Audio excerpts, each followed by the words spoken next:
What is good, my people? We are live back again with another live discussion on the forecast. Today I got my brother Bakari with me. And we definitely have to have serious conversations, and this is one of those conversations. But make sure y'all subscribe to the backup channel. Whenever I put out the videos that y'all used to is on that channel. I can't put them up on this channel. So make sure y'all subscribe to that channel. The Forecast Radio 24 is in the description. But I appreciate all of y'all for coming on. What's going on, my brother Bakari? I'm good, my brother. Thanks for inviting me to your show, man. But everything is good with me, man. Today was a very good day. Oh yeah, absolutely, absolutely. Yeah. Tell them about yourself and your channel and where they can find you and all that. Yeah, my channel is Brother Bakari. I'm a Team Black representative. Uh, Team Black represents all of us coming together, regardless of your whatever flag you wave. Whatever set you claim. You can be a blood. You can be a Crip, a Christian, Muslim, Moor, Hebrew. I'm Pan-African myself, but as long as you're in the struggle, in the fight for black people, when I say black people, all black African blood people coming together and making things better for all of us, we're all a part of Team Black. And that's what I'm about. And then once again, my channel is Brother Bakari. Yeah, for sure. Definitely make sure you subscribe to the brothers channel. And yeah, today we definitely have to start talking about conversations within our community, right? Because one of the main goals and the one of the main ways that white supremacy has been able to target us and affect us so much is by using divide and conquer techniques. But it has brought out a lot of issues that we have to discuss in our community. And one of those, of course, is this whole ADOS conversation, right? The FBA, and how that relates to Pan-Africanism. Now, I don't know where you stand on it, and you can call in anytime or say whatever you got to say. The number is right there on the screen, 804-601-4015.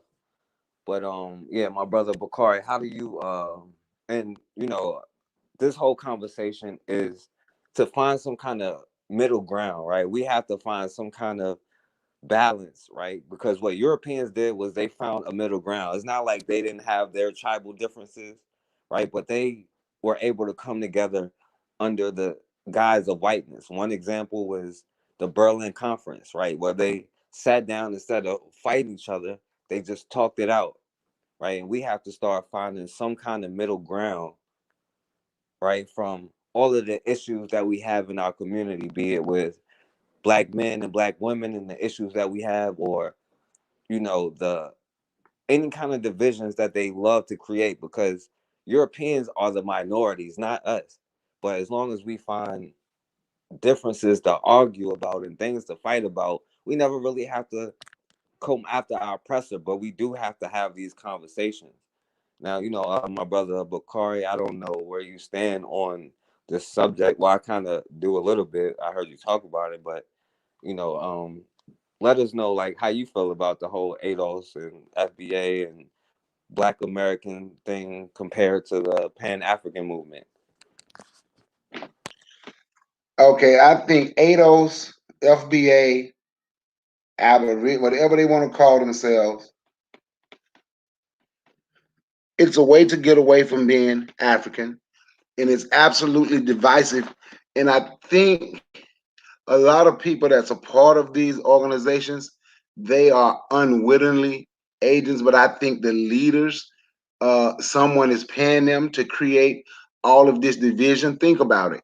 ADOS came out, then the guy created FBA, right? It's the same thing, but he created division in that. Is people want to create division, like I say, to get paid, and they have people that's following them who, because it sound good, because they say cut the check, and you saw how we were willing to turn on one another for an hypothetical check, hypothetically, if we get the check, or for a maybe check, it absolutely creates division. I heard the leader of this ADOS movement tell a white guy on CNN that she was more close to him because he's American and she's American than she is to the Nigerian guy that was on the show with her. Just because you black, that don't mean we the same. That's the word that came out of her mouth.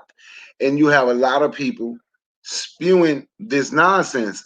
And like you said, it's not as if Europeans, them Arabs, the Orientals, whoever, it's not as if they never had problems, but they were somehow, some way, figured out a way to come together and create common ground. Like I'm gonna give you an example right quick, right? The French controlled the British for 200 years. A lot of people don't know that. It was illegal in England to speak English when the French was in control. They could not speak it publicly, rather, right? The language was preserved. And now, if you look and see, they will most definitely fight together against me and you. They have done it throughout They have done it throughout time. Look at Georgia, for example. If you look and see how Georgia was found, Georgia was just found by Irish criminals that the British let out to say, come here, and if you stop slaves from getting down to Florida doing what they call the Seminole Wars, I call it the Gullah Wars, we will give you Georgia. That's why there's a lot of Irish descendants in Georgia. So everyone has had problems and fought and did a lot of infighting against one another. Everybody had tribes because that's one of the things we always say. Well, we were on in Africa, they had tribes. Well, if you study, I'm going to use England again. If you study England, Birmingham was a city of tribes and clans. London was a city of tribes and clans. Matter of fact, the two biggest tribes, we tend to make like it was one. We tend to call white people Anglo-Saxon, correct? Now, Anglo was a tribe and Saxon was a tribe, but they came together to create what they have created. Now, we have to get to the point where we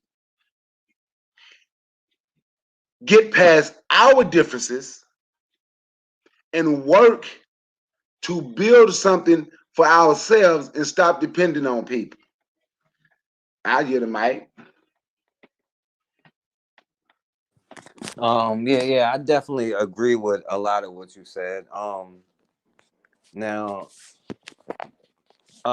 let me well, first of all, let me say this. My family, as far as I can trace back, they come from a place, Emporia, Virginia, right? And you go down there and it's still cotton growing out there. So, I guess I would qualify as what they would call ADOS, FBA. And it's a lot of um this is a conversation that we need to have because, right now, I personally understand where they're coming from. Now, I get what you're saying about the organizations and all of that stuff, because that stuff has to be controlled by us, the people as a whole, right? You have to understand the workings, the ins and outs. What's going on, Erica? You got to understand the ins and outs of how all of this stuff works, right? But as a person myself, I completely understand coming up with an identity, um, as as somebody myself who cannot say where I personally come from, right? I couldn't tell you my history or whatever, but I know we need to start creating our own organizations. No, but how do you feel about, you know, um Black Americans having, an identity within the culture of blackness? How do you feel about that though? I think the identity is black. I think it's impossible to be an American. I think the only Americans is white people, and there's white people anywhere in the world. Uh, Look at the country. Look how the country was founded. Uh, Not just look how black people has been treated forever. Look at the Constitution. We were never included. I heard someone talking the other day about the Declaration of Independence, and he said life, liberty, and the pursuit of happiness. See, the reason it's hard for us to have life, liberty, and pursuit of happiness because they brought us here to create a life for them, liberty for them, and we were their happiness. The more slaves you got, the more they gave you land. Then you got slaves. Then you got money. So that's what we was, and to a certain extent today in 2021, not the fact that we are in chattel slavery, but we are somehow in the same position. Everybody get our money. Excuse me. So the identity for me is, now I'm not against anyone calling themselves a Black American, but what I'm saying is the identity for me is I call myself an American born African, right?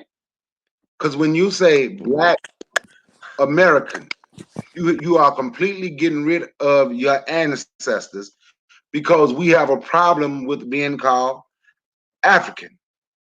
See, the reason we were called African American because if you once you do your DNA test, you will see there's like 5 different countries, 6 different countries that will be in your DNA from the continent of Africa, right? So, and when someone tell you Jesse Jackson coined the phrase African American in 1982, either they don't know or they are lying. But the phrase was actually coined by free black people in this country in 1782. And I tell anybody, if they don't believe me, look it up. Those people, our ancestors, called themselves African. Dr. John Henry Clark said, when we get to the point, and he said this in the 80s, no, early 90s, and he said once we get to the point, it was late 80s, early 90s, uh, where we get away from calling our honoring our ancestors, and he said it was already getting there. When you find black people who are going to say they're just an American, you're going to find Jamaicans, they're just a Jamaican, just a Haitian, just a Trinidadian, so on and so forth, right? He said those people have lost any revolutionary fight that was in them because now they are trying to assimilate and they're doing everything in their power to be accepted. I would just be an American so this country can accept me and love me, then pay homage to our ancestors.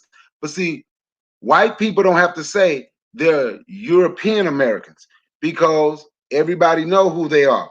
They know where they come from. The same people that you're calling white, they will tell you that they are, yeah, I'm British, or I have, if you talk to them, I have Scottish, I have Irish, I have German, so on and so forth. They can remember exactly where they come from. And the reason I say they are an American is because they created the country America. They came here and they took it.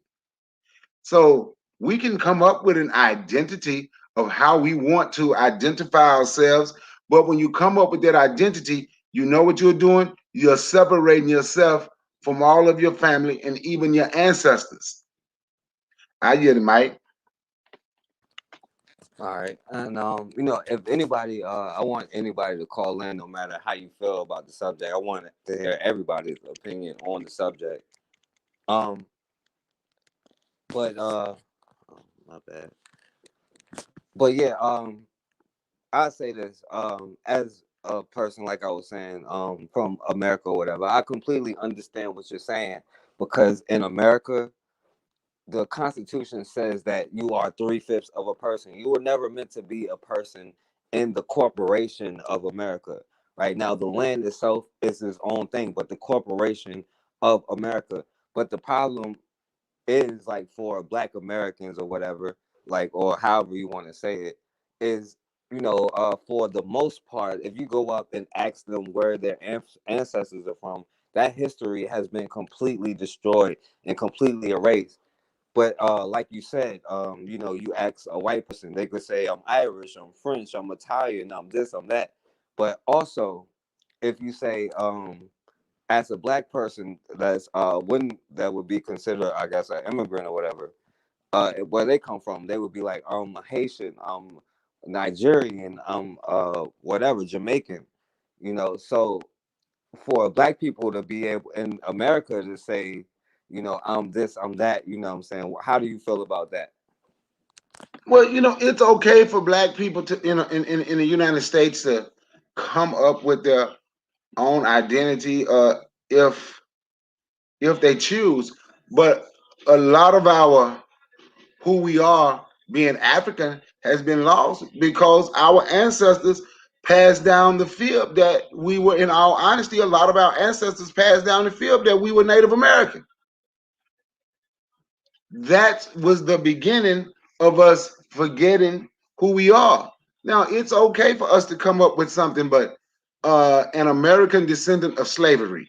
Slavery is the whole institution. So now I'm a descendant of everyone, or like the one guy put on Facebook, he said, we are ADOS, we are American descendants of slavery. So it's time for the masters and their slaves to come together as family because we are one now. Like, I don't, that would never represent me. And then you have the foundational Black Americans, and they are both like hate groups toward Black people from other countries. They even made the red, white, and blue flag. They intentionally insult everything Marcus Garvey has done. They intentionally insult his red, black, and green flag, tell you it's nothing. That's what they tell you. The flag is nothing. It's just a symbol, but it symbolizes nothing because there's no unity. And the reason there is no unity is because I'm starting to think sometimes a lot of us don't want unity.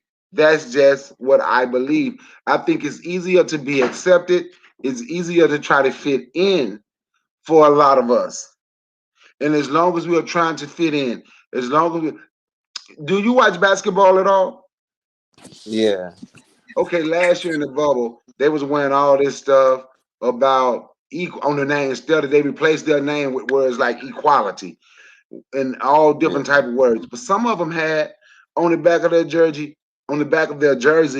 love us. Like, we are still crying for someone to love us. How long is it going to take for, let's call them, I'm going to say Black Americans right now. How long will it take for Black Americans to understand that this country and the people that created it and the people that run it and the people that control it don't love them? How long does it take? What do they have to do to show us that they don't love you? Why do we keep extending? Or you'll get someone like the Pharrell who say, "Oh, we're the new black." Or you get what his name, Common, who say every black. This was after, I want to say it may have been after the Mike Brown murder. Every black man in this, every black person in the country, what we should do is when we're out, we should find a white person, walk up to them, reach out to shake their hand and tell them everything is going to be okay. You understand what I'm saying? Does that make sense to you? yeah. I understand what you're saying. Now, I'm not mad at anyone for saying they're ADOS or saying they're foundational black or saying they just a black American. What bothered me is how those groups tend to create division amongst Black people. Now, don't get it twisted. It's not all ADOS. It's not all foundational Black Americans. It's not all people that just call themselves Black American. It's not all of them. So I'm not speaking against all of them because I actually have some people who I'm cool with that say they're ADOS, say they're foundational Black American or they're Black American. I actually have friends that's cool, that I'm cool with that. I'm Pan African, right? So being a Pan Africanist, all of that Pan-Africanism encompasses all of that. And we don't care what they call themselves as long as they don't come in any division. I get it, Mike. Yeah, I definitely completely understand what you're saying. And this is my opinion about the whole situation. Now, first of all, I understand, like, because really the ADOS thing was supposed to be a political thing. But first of all, because did a show the other day talking about politics, and we got to talk about politics a lot more. We got to discuss all of these issues within our community. Now, the thing we don't understand about politics is slavery itself is a legal construct in the laws that you are trying to get reparations from. So slavery itself isn't illegal. Right now, if you was to say kidnapped or whatever, that is illegal, and that is something that you can be compensated for. Now, as a Black American, like, we will get our reparations and all of that stuff. Now, as a Black person from America or whatever, however people want to call it or whatever, I do think that we do need to create an identity and all of that stuff for ourselves. Not that it has anything to do with hate for anybody else, but as far as the politics and far as any other country or whatever, it's just like, the Jamaicans need to be on code, to get what they need to get from the British. But the point is, we all have to get on code within ourselves and build our own communities, and then get on code globally and realize that the enemy uses, their identity of whiteness to stay on code against us. That's why it's up to us to start finding a way to accept that we are Black first, no matter where we're from, because they don't stop us to say, where are you from? Are you um are you an immigrant? Are you from America? Are you a Muslim, or are you a Christian? They don't ask you any of that. They just see your skin color. They see, God forbid, if you have dreads or anything like that. But we do need to start having our own identity. Not our own identity, you know what I'm saying? But we do need to start recognizing who we are and recognizing the things that we have done in this country, but we have to keep it from being divisive. Not saying that all of, like you said, all of ADOS is divisive. I'm not in any of those groups or anything like that, and I can't speak on the leaders because I don't know them personally, even though I have my own opinions. But I'm not going to bash anybody like that on here. But as far as that goes, I do think if you're participating in somebody else's system, talking about political movements, creating your own politics, first of all, we have to start coming up with our own names, our own stuff. But we do need to get on a certain level of code so we can start building our own institutions, right? And I yield the mic, let you say whatever. You know what? I agree with what you just said. If we're gonna try to do something political, you can have your own identity. But when you come with your own identity, right, you have to get away from just being American or Black American. You have to, because we like to say, look what they did for everybody else. But guess what? The Japanese called themselves Japanese, right? Even the ones that they were still Japanese, they never got away from being Japanese. Whoever got and whatever they received, they remained who they were. And I'm going to tell you something else, right? And just think about it when I said, right? Any people that ever got anything from this country, from the Native Americans to the Asians that got, to any other group that got, one thing they did was they lived amongst themselves. They did not fight for integration. They wanted desegregation, where they had a right to go what they want, but they live amongst themselves and they took care of themselves. I'm going to give you another point. Now I'm going to use Booker T. Washington. Booker T. Washington guaranteed white people that they didn't want to live around them, didn't want to be with them, none of that. And they were willing to give Booker T. Washington, look at all that money Booker T. Washington got from white people to build Tuskegee Institute. And then go look what only thing he was telling them, we don't want to be around y'all. We don't want to vote in your election. These are Black people I'm talking about now. Look at Isaiah T. Montgomery, the way he did Mount Bayou, Mississippi. The little land that they gave him, then they sold it to him extremely cheap because they thought couldn't nothing be done with it. But when they gave it to him, when they sold it to him real cheap, then gave them some. Remember, we don't want to vote in y'all elections. We want to build ourselves up and take care of ourselves. They both said the same thing. This was y'all country, y'all found it. We're not going to argue with you about your politics. Our goal is to build ourselves up and take care of us. Now, if you ever want to get into their politics, you have to build yourself up, make yourself strong. Then you come in as a group, as a complete group, right? Then you can come in and you can make moves if you want to be in their politics. But when you said Jamaicans and Haitians, and I mentioned them too, right? So watch this. During the kidnapping trade, because you're right, slavery was legal. You can't hold nobody accountable for something they did that was legal. So during the kidnapping trade, right, while we are going against Haitians, they speak French in Haiti, right? Y'all, anybody on here ever heard people from New Orleans talk? Ask a lot of people from Louisiana, do they speak Creole? What is Creole? They speak the same language as the Haitians. You know why? Because they brought a lot of Haitians here. A lot of Jamaicans came here. A lot of Trinidadians, what would have been considered that today, but they came here during the slave trade, and a lot of them was enslaved here. And we were all enslaved by the same people. So if we're going to create an identity for ourselves to say we're going to fight for reparations, the whole group, in my opinion, should be fighting, should be creating one identity, because Jamaica was enslaved by the English. So were we, a lot of us. The Haitians were enslaved by the French. So were we. Look at our people down in New Orleans, Louisiana, around that coastal area, even a few of them down there in Mississippi, right? Think about it. So, when we even the Spanish, look at Florida. Florida is a Spanish word for flower.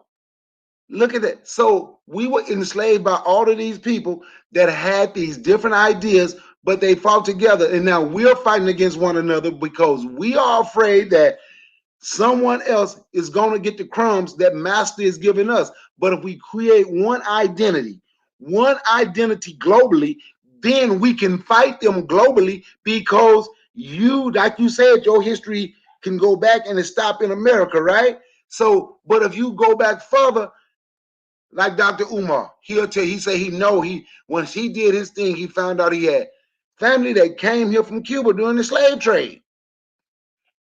You understand what I'm saying? So once we go through all of this and we create an identity for ourselves globally, we have to fight these people globally, because they fought us globally together. They would stop fighting one another to fight against us. But in the end, they had a plan, and their plan worked, obviously, and it's still working. It's almost like on autopilot today. I get it, Mike. Yeah, definitely. You bring up some good points, my brother. I definitely appreciate that. Now, the thing about it is, like, with this whole thing now, like you said, is a political movement, but it's also an identity that we as a people need to start establishing. You know what I'm saying? We, not that, like you said, the American thing, you were never in a quote unquote American. America is just a corporation, right? They make you pledge allegiance, they make children pledge allegiance to this corporation every day, right? They brainwash you as children from the beginning. And one of the main tactics of a psychopath is isolation, is divide and conquer tactics to keep you arguing with with somebody who's supposed to be on your team, so you never go against the main enemy. And that's the only way that they can maintain power and control. And we have to understand the tactics of that. And now we're sitting here arguing with each other, right? But there is a lot of division within our community. But all of that is really based off the information that we get from an enemy who uses and destroys all of us.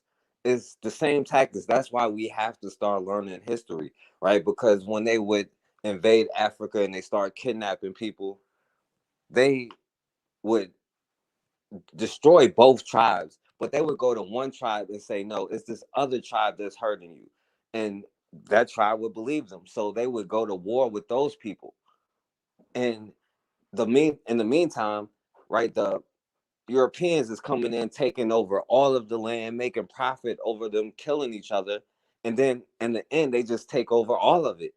And that's just a strategy of that, and they still use that strategy to this day.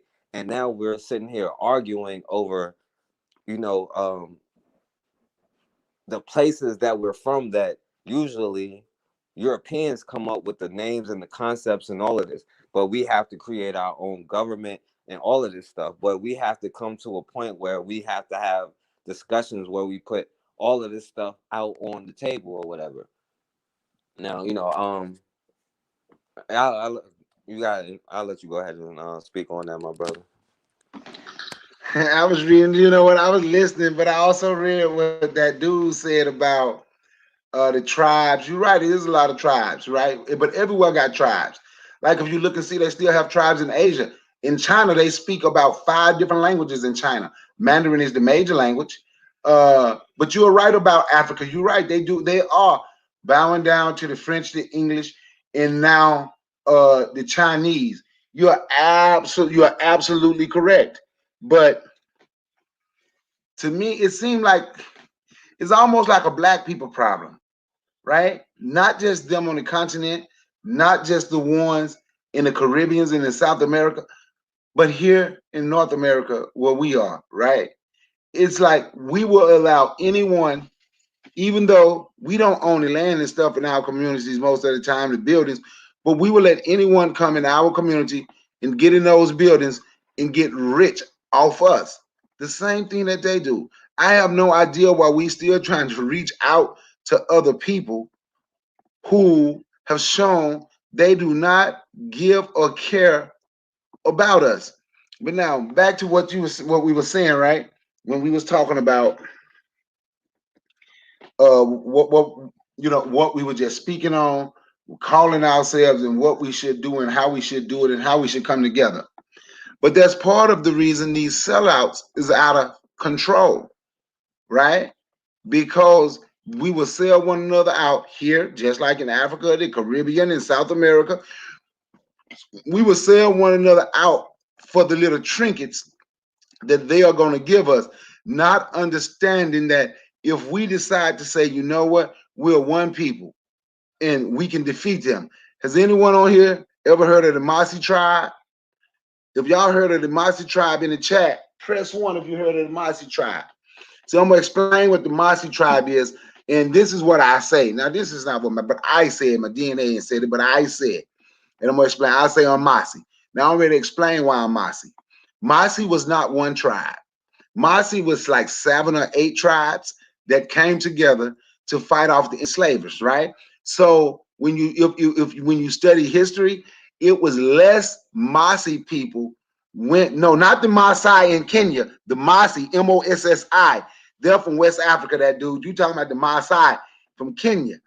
But they came together. That's why it was less people that was considered Masi went into slavery than any other so-called tribe over in Africa, in West Africa, right? Yeah, Masi, yeah. So, and if you talk to someone from Ghana who know them, and they tell you, oh, they're warriors. Like if you ever heard of Thomas Sankara, look him up, from Burkina Faso. If I remember correctly, he was Masi. It was not one tribe. That's why and the reason more of the other ones went into slavery, because, and we still have this problem today as a people, they refuse to give up their little set for the collective. They wanted to remain whatever they were. Even though Masi didn't take that, only thing they were doing, like that dude is a tribe, Erica is a tribe, I'm a tribe, and you're a tribe. My daughter married your son. That dude's son married Erica's daughter. Then when they have kids, their other kids, they gonna intermarry from it to just create one. But beginning, you got to come together and see it, and you was fighting together so you could create that. And that's why more of their people remain free. And that's the type of mentality that we are going to have if we are going to get out of this. And we have to just understand, just like with the Masi, a lot of them, most of them ain't going to want to come.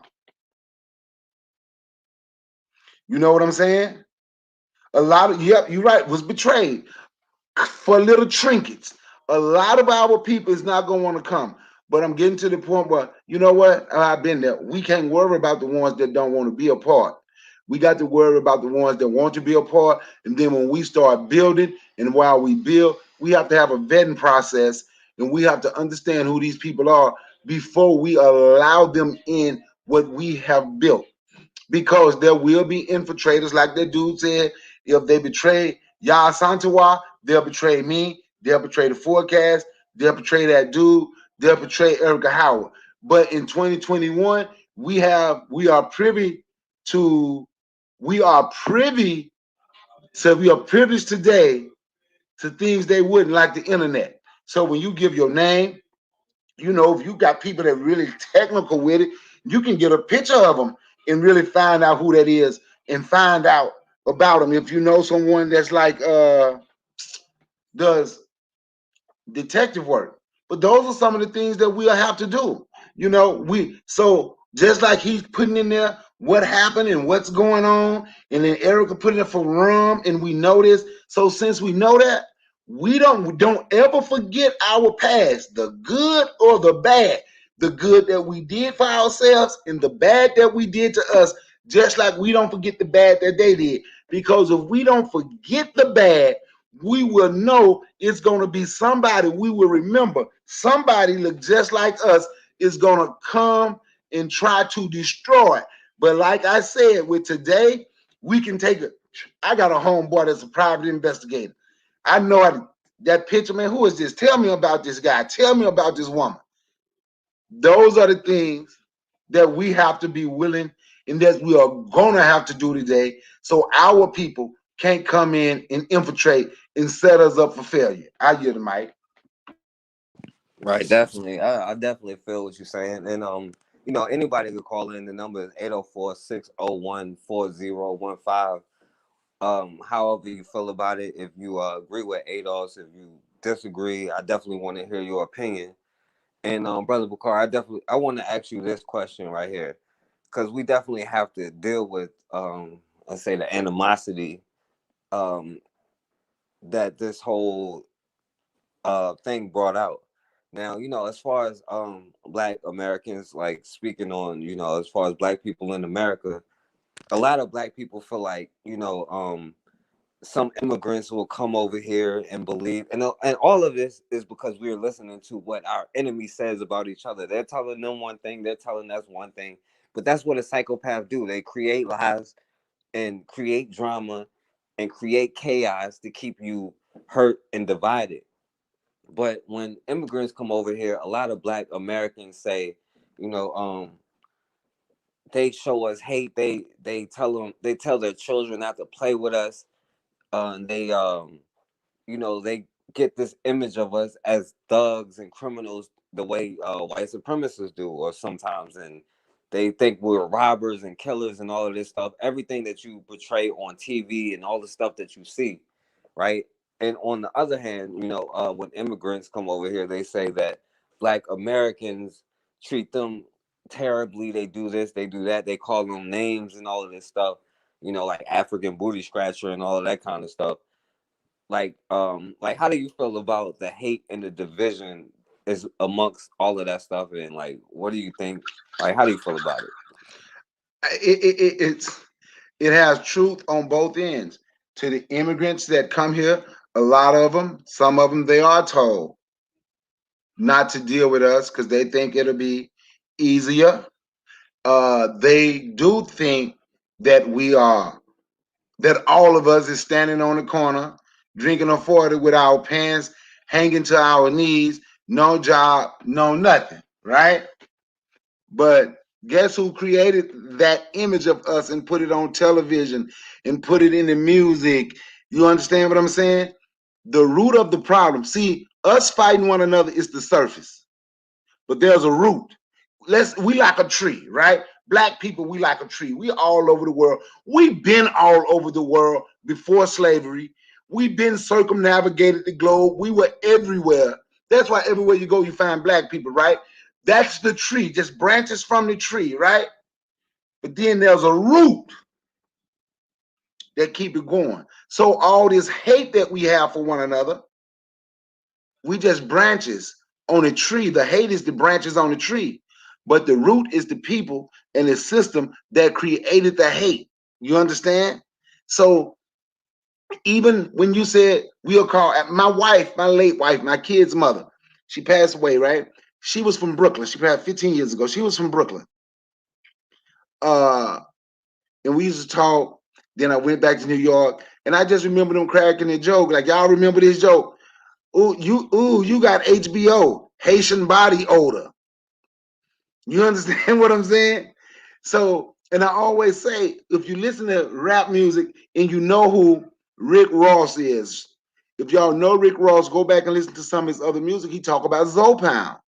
Zopound was a Haitian gang created to protect themselves from black people from the United States.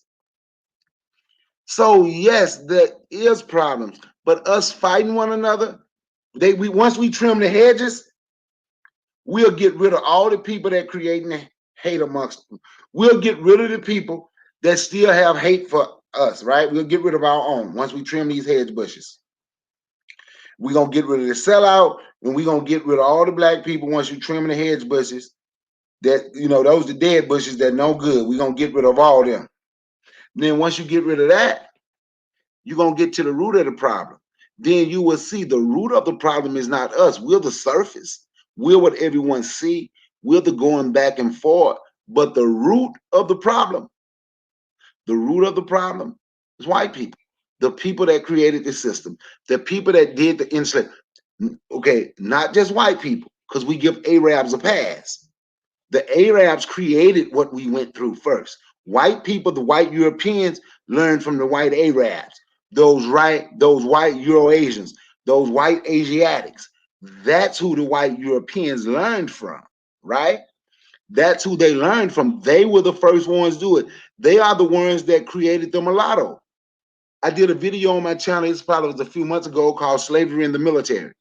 Started back in the 7th century. You know how we'll fight one another right now? How we'll go to the military right now and fight for this country and think that's going to give us some props here, right? We've been doing the same thing since we lost some wars to the Arabs. Did they enslave all? No. Some Africans that defeated them too. We defeated a lot of them, but then we ended up losing because the whole world fought us because Africa is the prize. But that's where it started. That's the root. The white people that created this system and those white Arabs that has always worked with them, that's the root. Then you got the sellouts, right? The ones that working for them and know they working for them that want to cause the division. Then we have the ones that's unwittingly. They don't know. I think a lot of our people do this, that join groups and go against one another, don't know what they're doing. I don't think they know. They're just following the leader who said they should do it. That's why I said I try not to talk. When I say what I say I'm not talking about everybody in ADOS. I'm not talking about everybody that's Foundation of Black American. I'm not talking about everybody that's a Black American or Aboriginal or whatever they call themselves today, Hebrew Israelite. You're never talking about all of them, right? Because we know it's not all.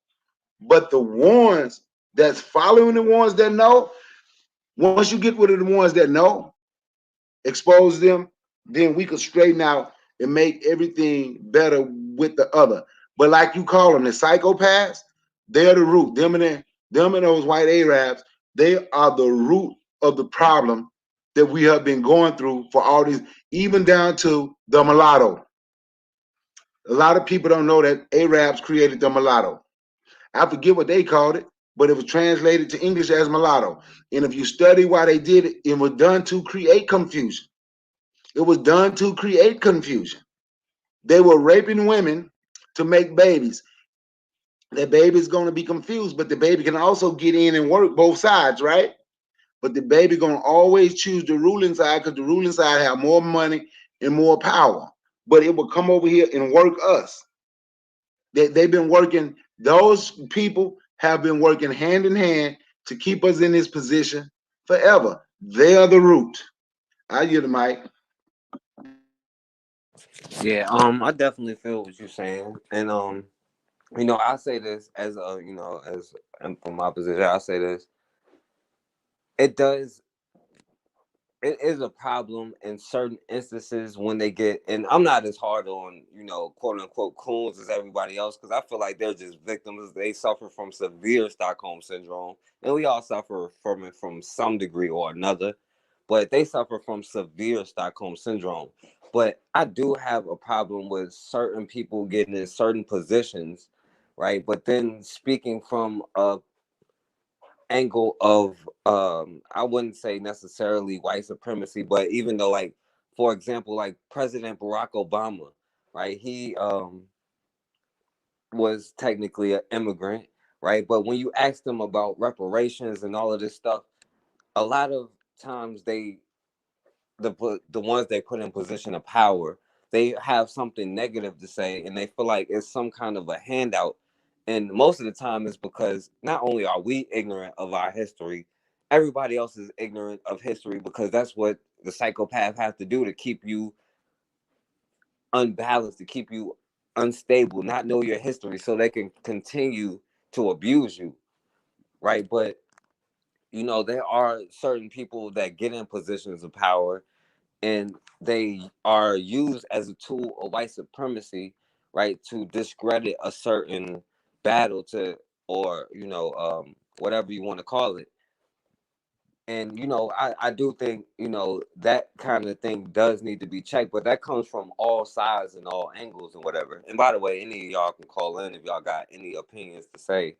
But you know how they use, like, how they have certain spokesmen for the NAACP, because this has always been a problem with the black community. We always team up with different groups. Not to say that black people from other places are like Italian, or not Italians, but are like Mexicans or Latinos or nothing like that. But historically, when you team up with groups, because you mentioned mulattoes and how they're used in history, and the system of white supremacy is an effective system, and they use delusion and well, hold on, we get our first call real quick. Let me take this call.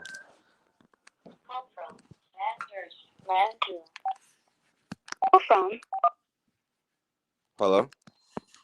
Hey, Scan. What's going on, my brother? Who is this? That dude. Oh, what's going on, that dude?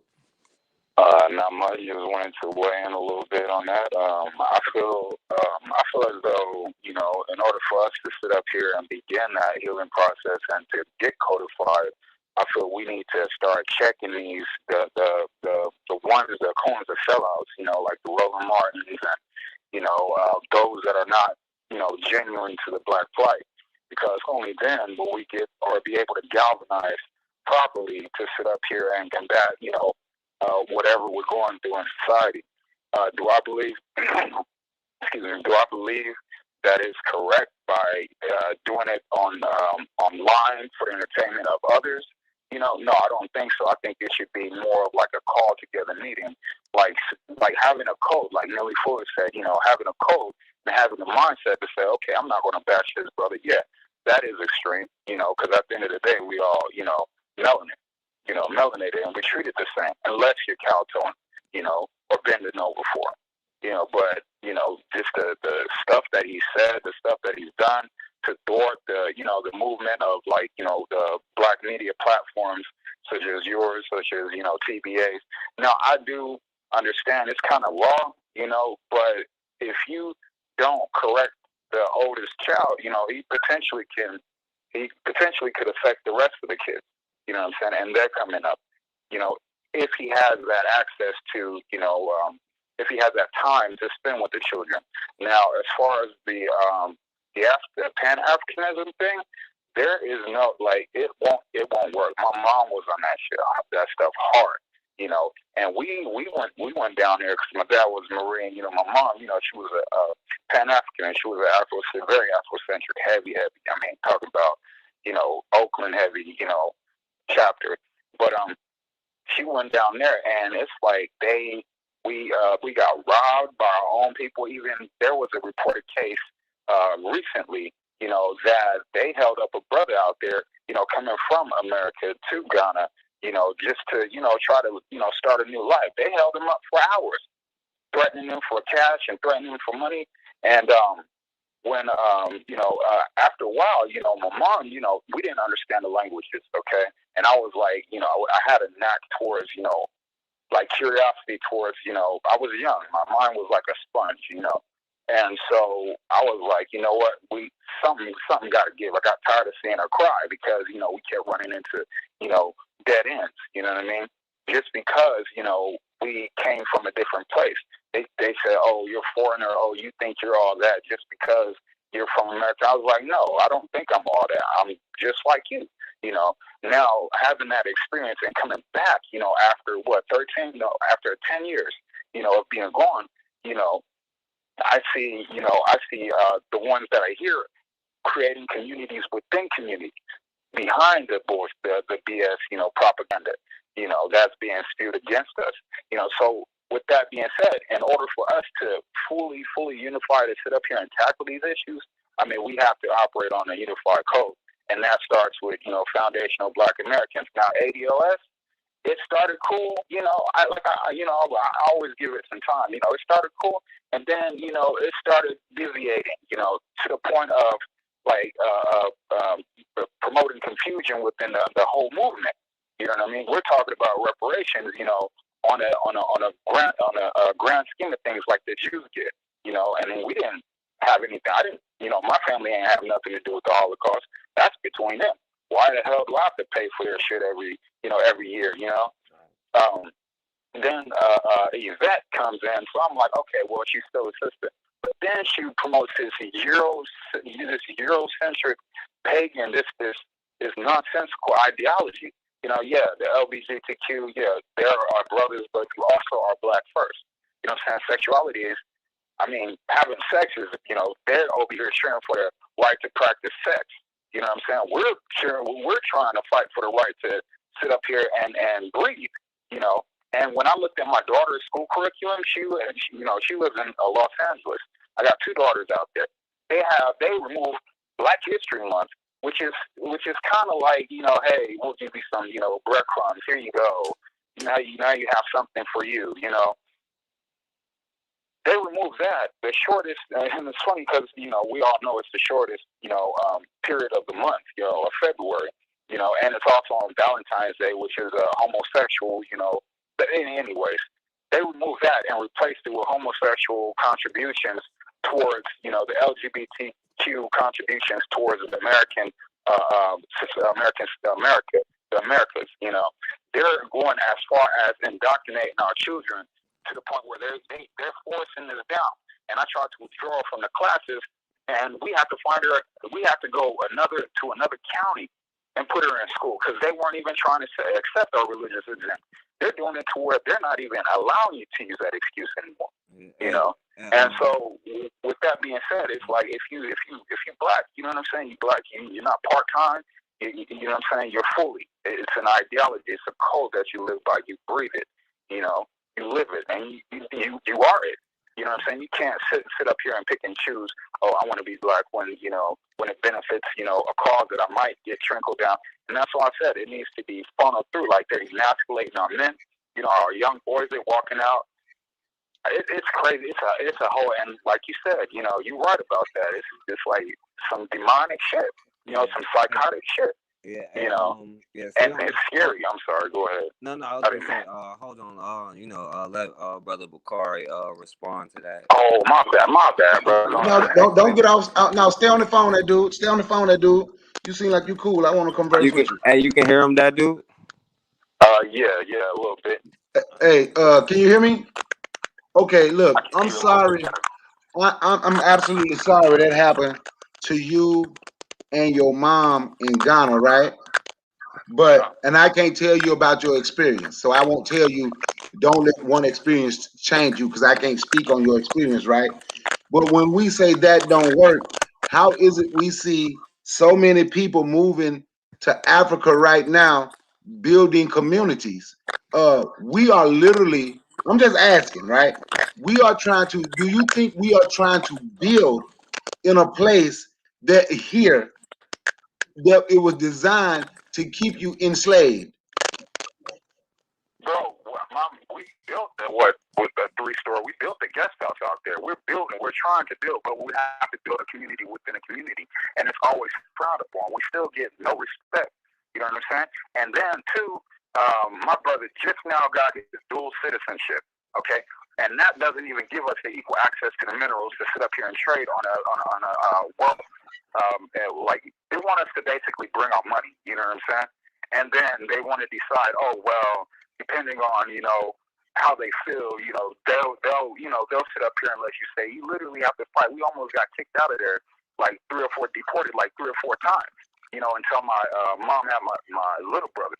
And then still they were, we were catching hell when she came over to the States to, get up some money. You can't go out there, and she had this understanding. You can't go out there, with your hand open or expecting just everything and anything given to you.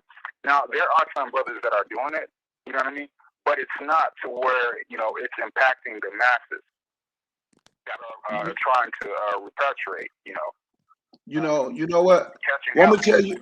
I'm sorry. I apologize. I thought you had stopped. I apologize. Coming back to Africa 2020 or some stuff, it was all a hoax. I mean, still, who runs the diamonds?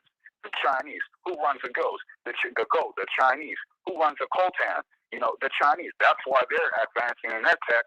But they'll give them trinkets. They're just now getting automotive factories to sit up here because they have to kowtow it so hard. They're just now getting automotive space or equipment to sit up here and build, decent luxury cars. You know what I mean? And there are inventions coming out. And I do, like to think that time can change. But as far as like the past, the past 10 years, the past 20 years, it's just been like a speckle. It's just been like a speculous. You know what, brother? I agree with you wholeheartedly. That's why our unity as a people is so. That's why our unity as a people is so necessary. You know what I thought our best shot was? Do you remember Robert Mugabe in Zimbabwe?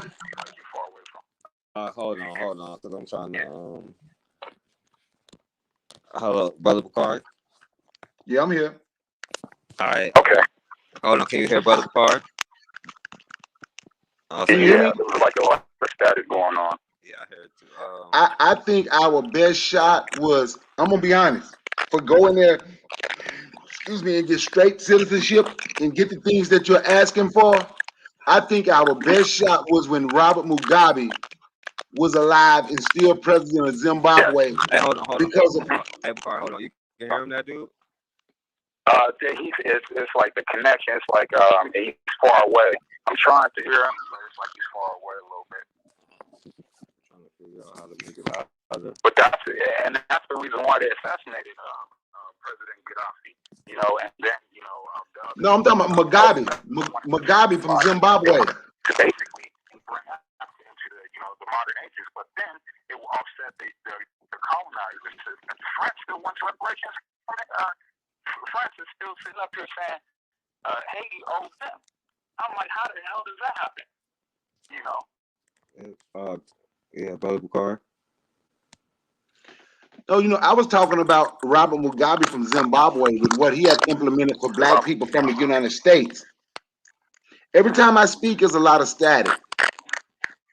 Yeah, there is a lot of static. I mean, I can chime back in. Later on, y'all can do your points and stuff. And you might have to listen. Try to do it that way. Yeah, you might have to listen on whatever you was listening on.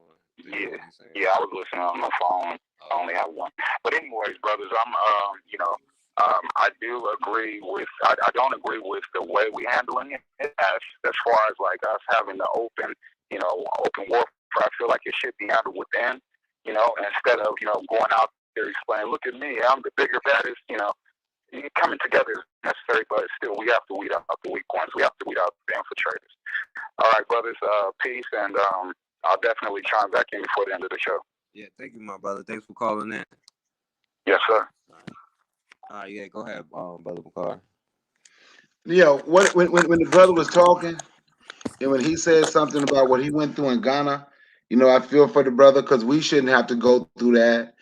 And once again, that's back to how we treat, even here, how we treat everybody else better than we treat ourselves. But I see people doing it in Gambia. But what I wanted to say was when Robert Mugabe was the president of Zimbabwe, and what this country hid, you had to do a lot of digging. He offered land and houses. What was it? And $300,000 cash for black farmers from the United States to come to Zimbabwe and teach them how to farm. Because when he took the land back, right? Nobody knew how to farm because they made it illegal for them to farm. They could only pick crops. They couldn't farm. That way, they couldn't take care of themselves. So when he took the land back, they didn't know how to do it. So he offered $300,000, a house, 2 acres of land to come during crop season, and you could have dual citizenship to teach them how to farm. And that's one of the things this country hid. And another thing he did was he offered, yep, you're right. But he was old, but yeah, that's why they voted him out and got rid of him. You're correct. And he also offered, he said, the way to build up Black America was, this is Robert Mugabe, he was the president of Zimbabwe, is to get the rich Black people from America to invest in diamond mines. And he reached out and he was selling 3 diamond mines at $2 billion a piece. He said no Black Americans wanted to buy them. So he sold the diamond mines, the same diamond mines where he asked Black people for $2 billion. He sold those same diamond mines. He let Russia end up, and Russia had to get him $3 billion per mine, and a percentage of all the diamonds every year, right? And a certain only, I think the workers and employees had to be 90% Zimbabwean, right? As soon as he died, the new president took the land back from the Black Zimbabweans, took the deal off the table for Black farmers from the U.S. to come and get money and teach them how to farm. So the brother is absolutely correct. And we are going through that everywhere. It's like our people that is in charge, that is known, will sell their own out for little trinkets. I agree with the brother, because just imagine if Oprah and Tyler Perry and Floyd Mayweather, because, Money Mayweather, LeBron James, just imagine if they had decided, we're going to get these diamond mines, and then when Robert Mugabe pass away, they take the deal off the table. Just imagine if we had brothers and sisters over there managing those diamond mines, and you bring in this this new crooked regime who's gonna sell us out, right? Just imagine if we had gone over there as farmers and we teach them how to farm. They take our house, our land, and all our money. See, the problem is they're just like, but the difference is they have their own land. Here we don't. But the problem is our leaders, and it's a worldwide thing, our leaders will sell us out for trinkets. They will treat anybody better than they treat their own. Like when the brother just said Roland Martin. Did y'all see him in Roland Martin, how he did the young brother from Albany, Georgia, who built the X school for boys? So he said Roland Martin has been hitting him up on social media, talking negative to him, trying to make him look bad. Why do you want to build your own school? We should be concerned about voting rights. So he's right. The people that get the recognition are the ones that's the people that's in position. They're the ones that's selling us out. That's why I say when we trim the hedge bushes, when you trim those hedges, them ones die. So when we trim the hedge bushes, then we can get to the root. But I agree with what I agree with what the brother was saying. I agree with what the brother was saying. Well, hey, that dude, I'm gonna tell you something. Now, me and you, we cool on everything except, like, I don't do the FBA. I don't. Me personally, I don't do the FBA thing. Right? I'm an American-born African. I'm just a Black dude lost in the wilderness fighting for liberation. just like all my people, but I'm not against you because you seem like you're a good brother and you ain't said nothing negative about me being Pan-African. So you know what? You seem like a good brother. So therefore, me and you, we good, right? Because I can separate the good from the bad. Not only is he not FBA, he ain't Pan-African. I don't know what the hell Roland Martin is. You got watch this. I can say Roland Martin ain't no good. How about that? He ain't FBA. He ain't ADOS. He ain't Pan-African. He ain't no good. He ain't no good because he ain't fighting for us. He's just trying to get him a check. I hear him, Mike. Yeah, you know, there are certain people in certain positions, right? And you could tell if you look at them, right? Certain people say things and you can kind of tell they don't mean it, right? Because Candace Owens would probably, I don't know what she is, if she's would be considered FBA or ADOS or whatever. I know she's not ADOS, but you know, a foundational Black American. Now, the whole point of these conversations is to start finding some kind of middle ground, right? Because as somebody here in America that was born in America, and I know my history goes back as far as I can trace it to America, not saying that it doesn't go back to Africa further than that, because you know, a DNA test said that it does. But we got to start finding a way to have some kind of identity as a people, just like, because I see it as no different as a Nigerian saying I'm Nigerian or whatever. Now, you know, of course, America is a corporation or whatever, but you know, we got to find some kind of middle ground to where we can incorporate that and still have the Pan-African movement, not have the white supremacist talking points in the middle of everything that we say to each other. But that's the importance of building our own institutions, building our own stuff, right? Because, like I was saying before, all of this stuff happened. Every time that we linked up with a group, not comparing, you know, Black people from around the world as other groups or anything like that, but every time we've linked up with another group, those groups have come in and used us, right? Use our struggle. Like you can look at the Mexicans and all of their stuff that they're getting, or Latinos or whatever, right? Like the brother mentioned, the Jewish people, and they have the right. They think they have the right to correct us, and like they standing on some kind of moral high ground where they can correct us.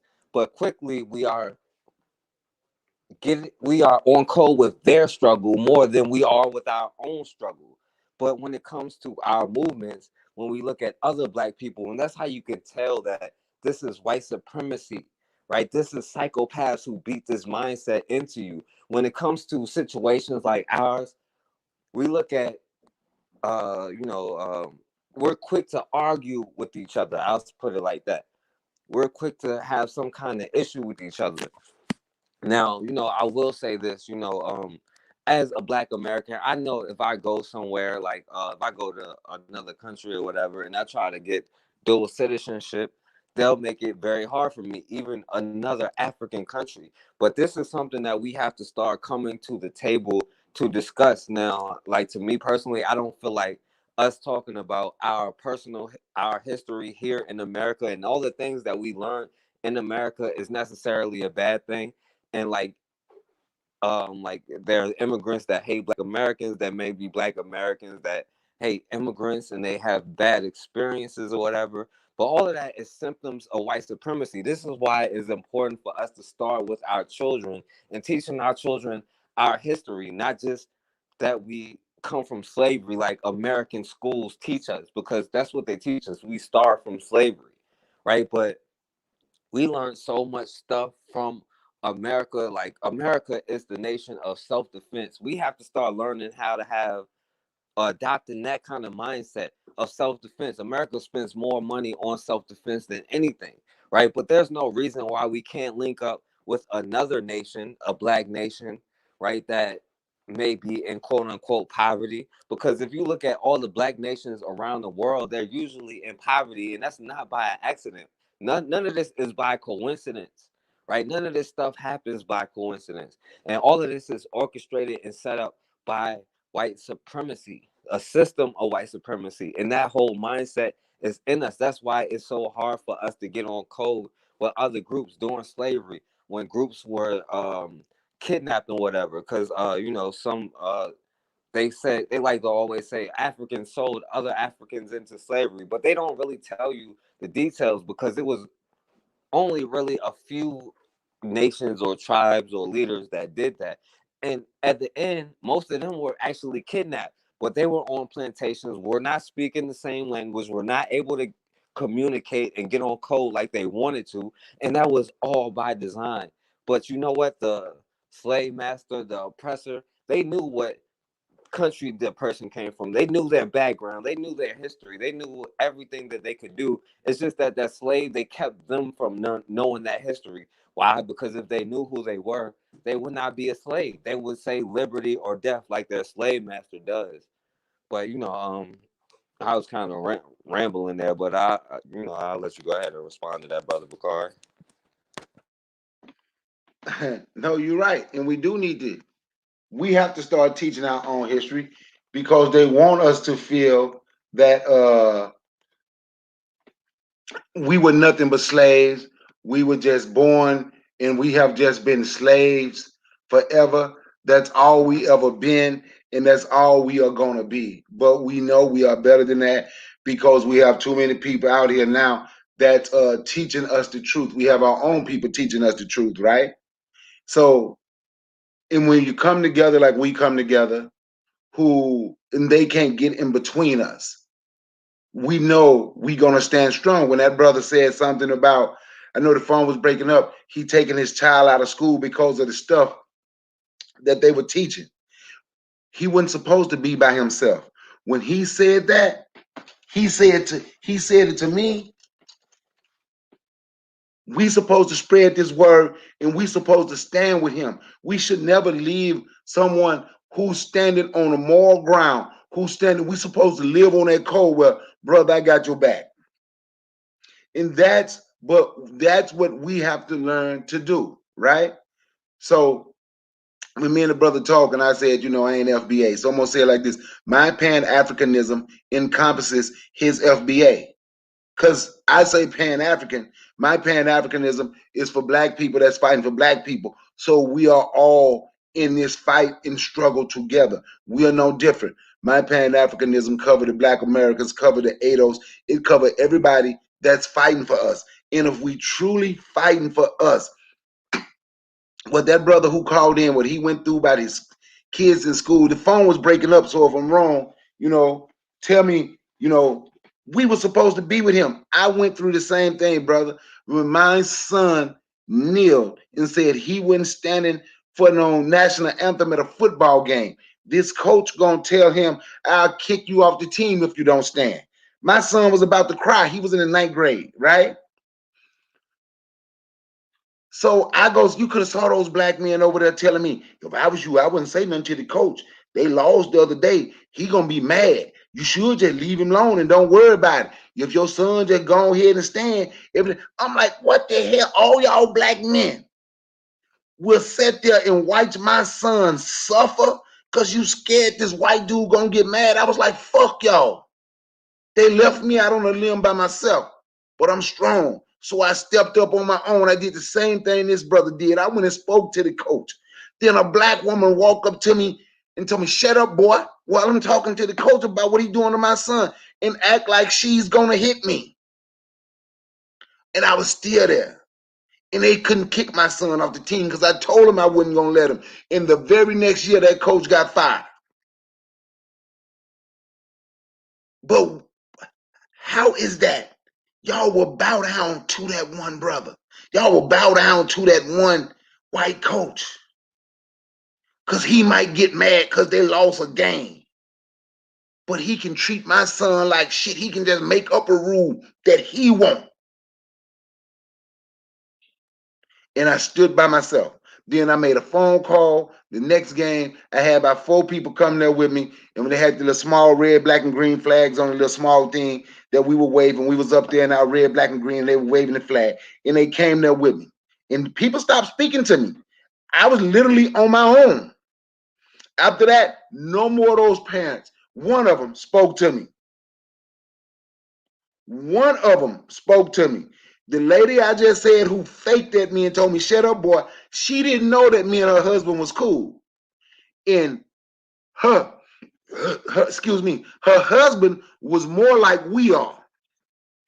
So I didn't tell him, I don't know who told him, but when he found out what happened, she ain't stopped speaking. I said, I'm so sorry, I apologize. Because her husband put her ass in check because he was more like us. But when he ain't around, she one of the people that you're going to have to cut the edges.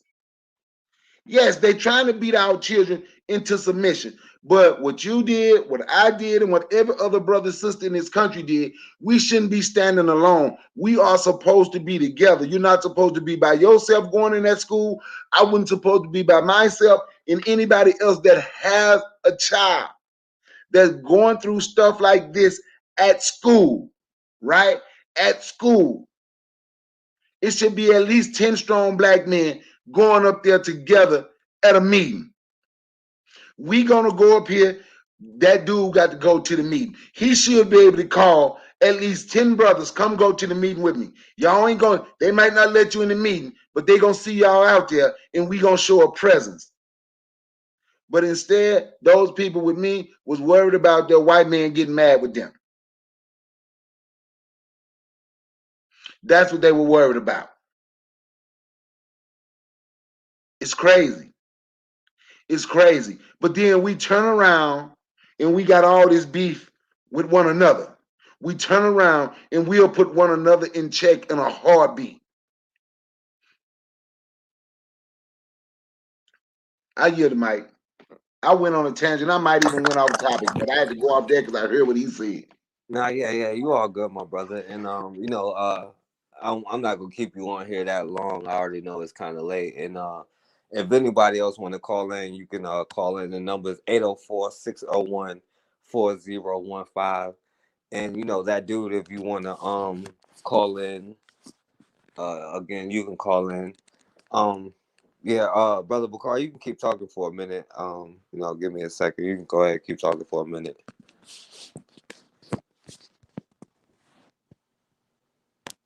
And I was on mute. No, our biggest thing, man, is how us as black men, right? We say we supposed to lead the way. We supposed to be the leaders. It's time for us to stand up and be leaders against all of our open enemies, the ones in our community, the ones that not in our community. We are supposed to be against all of those open enemies. We have to come together and take care of our community. We have to take care of our women, children, our elderly. And that's what in that process, take care of each other. Peace to you, Jermaine Thompson. If anybody on here going through this, right? I'll put my email in the chat, and if I'm close to you, email Hey, me. all right. And Hey, I get that dude, you can call back in. My bad, my brother. You can call back in. Yeah, go and, ahead, brother Bakar. and I guarantee, bet you, I will be there with you. Even at the city council meeting, they did the same thing. At the county meeting, people done walked away, but somebody got to step to them. I don't think I'm Superman. I don't think I'm Black Superman. I don't have a death wish.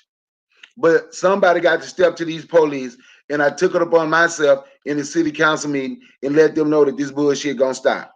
Yeah, they harassed me. They pulled me over about 4 times a week. They pulled me over about 4 times a week for about a year. But I wasn't doing nothing wrong, and they couldn't Hey, scare me. hey, brother Bakar. Yeah. Hey, hold on. That dude back on the phone. Let him. All right, go ahead. Go ahead. Go ahead. Yeah, bro. Like I feel you, man. It goes deep. I mean, when it comes to the children, it's like the natural, fatherly instinct is to stand up for your child. You know what I mean? And that goes back to what Brother Forecast was saying, where he was like, if you see somebody running in or a cop running into your house, touching your woman, you know what I'm saying? As a man, what are you gonna do? Are you gonna kneel and comply? Or are you going, guns blazing at first, ask questions later? Oh, I thought you were a criminal. I didn't know that. I saw my family getting beat, you know. And even with that situation, it's like, I got backlash from the school, her mom, and it's just like, yo, I mean, you can see it clear as day. They're messing with our children, you know, and it's like I have to be very careful. It's like you going up against a whole system within a system within another system, you know, and it's hard. It's real hard. Just like with one person, it'll drive you crazy. But at the same time, you know that you have to protect your child, your lineage. Man, when I tell you, I don't deal with nobody else who ain't, you know what I'm saying, who's not. I just can't. I'm not on the gray area in between. I'm just like, hey, if your hand is causing you to still cut that piece off, you know what I mean? You learn your lesson. I'm not with everybody's plight, everybody's struggle. My neighbor, these people, they don't even mess with. They don't mess with me. They be like, oh, it's that dude. You know what I mean? We don't. I'm like, I'm really about that action. Like when it comes to my beliefs and my my ideology and my people. You know what I mean? So it's kind of like it's hard to sit up here and navigate these treacherous waters with said those people that are trying to just bring the community down. Even my exes, like all the chicks that I dated, they've been so indoctrinated until when I say my people, or if I say, hey, how you doing, sister? You know what I'm saying? I'm not your sister. I'm like, what you are. You know what I mean?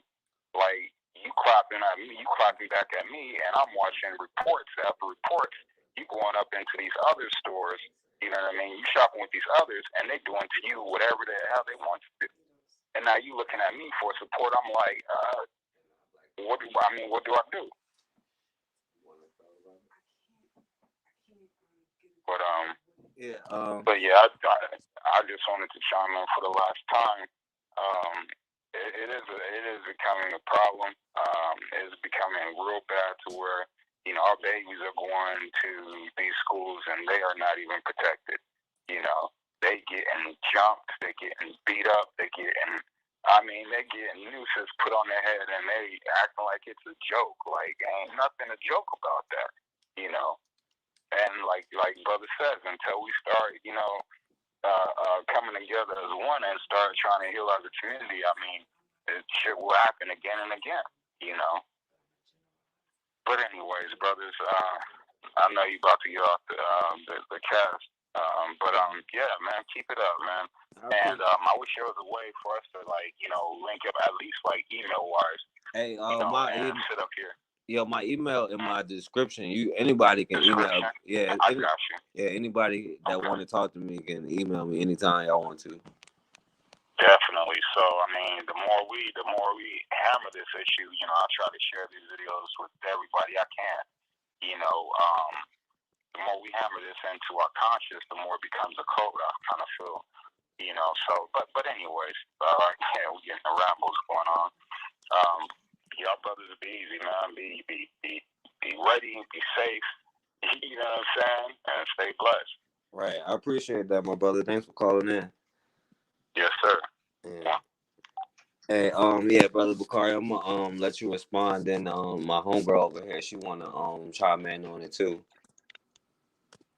You know what? I just want to say, you know what? I put in there hashtag Team Black. That's something I started.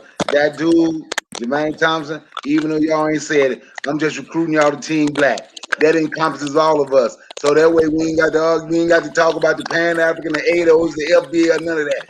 We on a damn team, and we supposed to be willing to run through a wall for our damn team, beat whatever down in our way for our women, children, elderly, and of course, each other. So we on a team, and I just recruited y'all.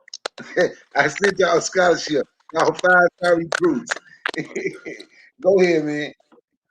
Yeah. Yeah. I'm gonna let my homegirl chime in. She want to speak her piece.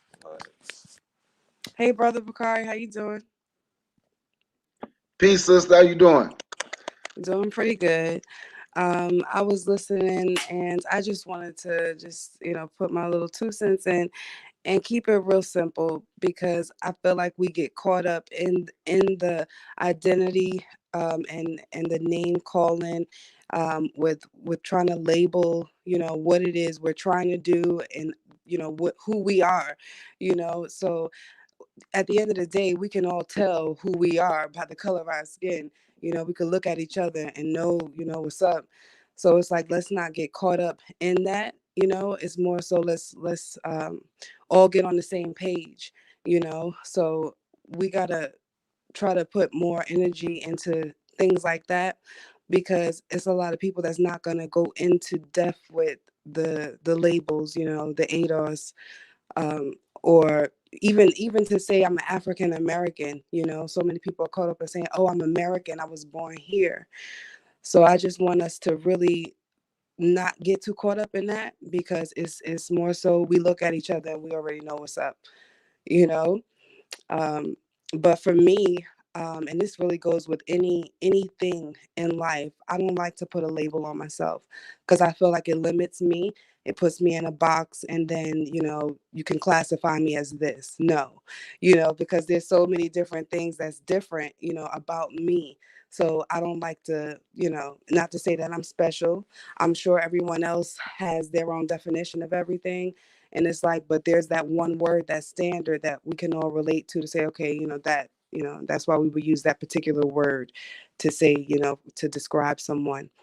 But the let's think bigger than just, the definition of a word or what have you. Let's put our energy into what it is that we really need to focus on, to come together, you know. And tell them about your I see. tell them about your movement. Oh yeah. So pretty much I haven't made my video of this yet to try to get it to be shared as much as possible, but I'm doing a pledge, and I've started, going out talking to people on the streets and handing out my card, and this is what the pledge is, and it's to try to bring us together, a little bit more with structure. So I was trying to think about what I could do personally to try to help, because that's what I think about. That's always in the back of my head. What could I do to help? And then it's like, I've been trying to do business since I was 18. So I've tried a lot of different businesses and avenues to try to see what I could do to have a successful business. And like I said, throughout that, I've gained experience. So with that, I'm like, okay, let's get everyone to sign up for this pledge. For me, I'm pledging my nails. I go get my nails done about every 2 weeks. Instead of going to get my nails done every 2 weeks, I'm for a year not going to do that and put that money to the side. And it's like, if everyone could pledge something, because we're all out here spending money on sometimes unnecessary things. And I get so tired of seeing, my sisters spending all these money, hundreds of dollars on wigs and stuff like that. It really confused. I'm confused by that, because I wouldn't do that, So I'm like, okay, so let's everyone pledge something. Whether you're going to get your hair done every 2 weeks, nails done, what have you. Take that money. We're all gonna put it in one bank. I'll let everyone see the funds, so that way they know that the money is there. Every month, I'm thinking about $30 would pretty much get us there at the end of the year. I would get about 200 people per project, and at the end of the year, we'll have enough money to open one or two businesses. And from that there on, we would, multiply, of course. But at the end of the year, you also own 0.5% of the business. And that's why I got the number 200, so that everyone gets a nice amount of ownership. And in that business, where we would hire nothing but black people, excuse me, and or maybe colored. I'll just say that, because I don't even like saying black people. Colored, us colored folk would be the ones to work, operate, run it, and all that. You know what I mean? And that money would cycle. Then again, the people that got the ownership, they would, from there get their passive income and be able to build from there. So we recycle that money in the community. And I'm talking about markets where we are the market, the places where we constantly go and spend our money. So the best example I could give is like a hair store or a nail salon. When I go to those places, like, that's, we all in there, through there. And do we work there? No. It's once in a blue, you might walk into one of those stores and find not a nail salon, but a hair store, and it's only for communication purpose that they do that. But we always in there. So those are type of businesses we need to invest in. So that way, since we already go and already spend, we like to look good and make sure our hair and nails done. We need to have those businesses so that way we can cycle the money better. So yeah, I'm calling it SE, which is Sapio Encounters.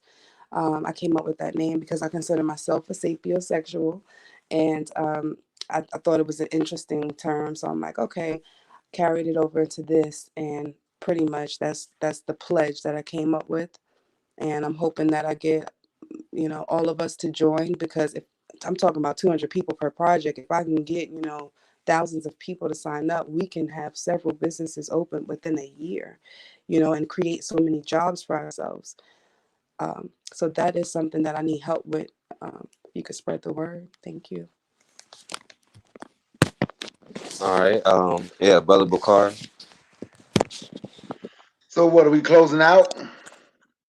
I mean, if you got any response, and then we gonna close out. Well, I was gonna ask the sister, what's the name? And I say that again. I understand the pledge. You say you sacrificing your nails, and you gonna put that money aside. Now, and I didn't catch everything. I heard you, but I ain't catch it. What's the name of this?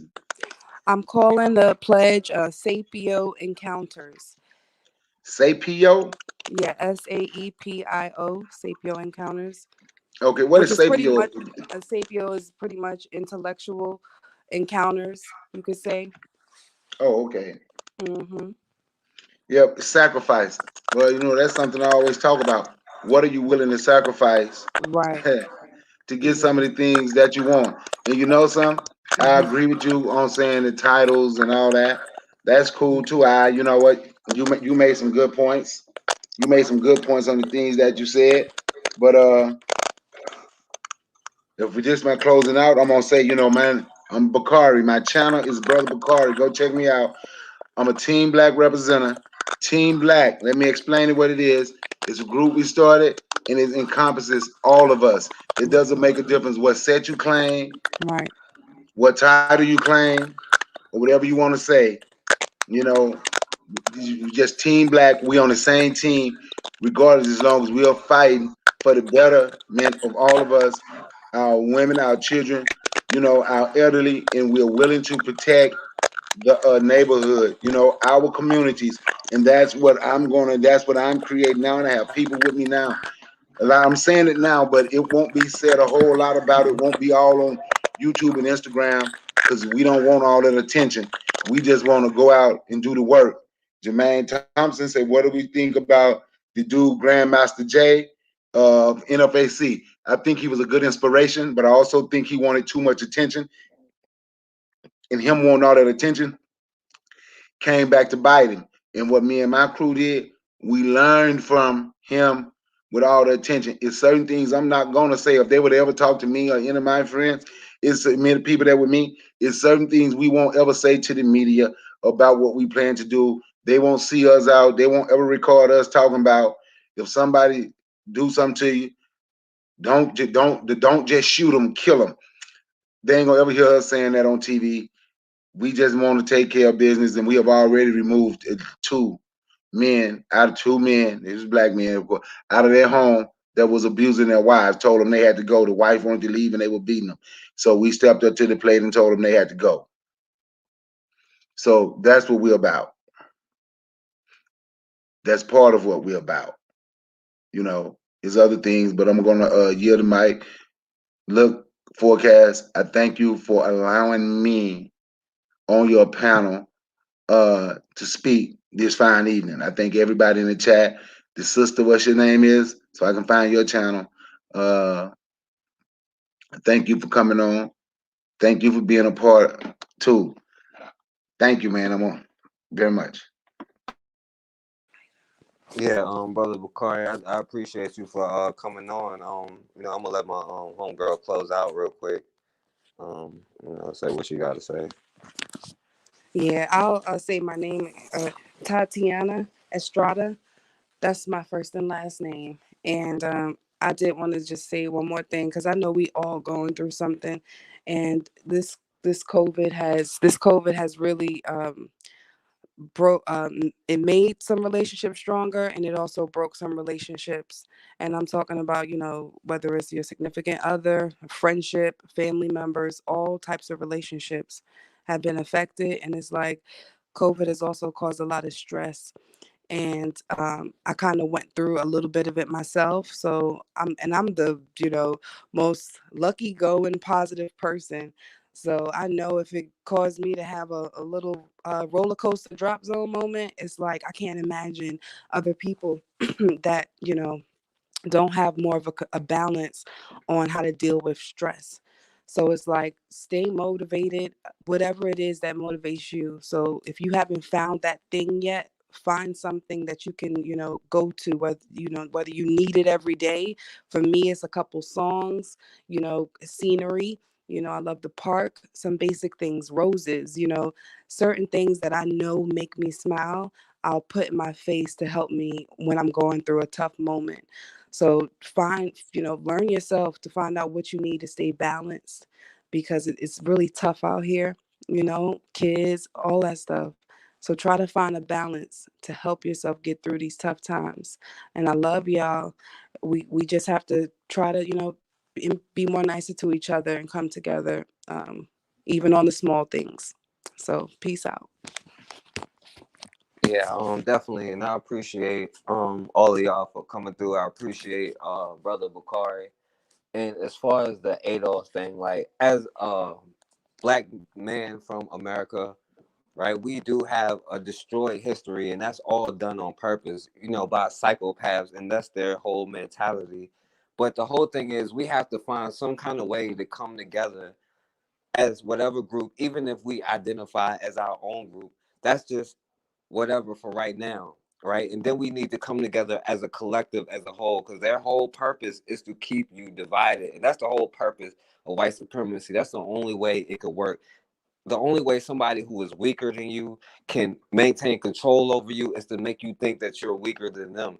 Is to break you down mentally, to make you think that you hate yourself and you hate the people that look like you, right? But it don't matter what you identify as. They don't care what your religion is or none of that. They just see what they see. A quick story from back from Civil War times, back in 1862.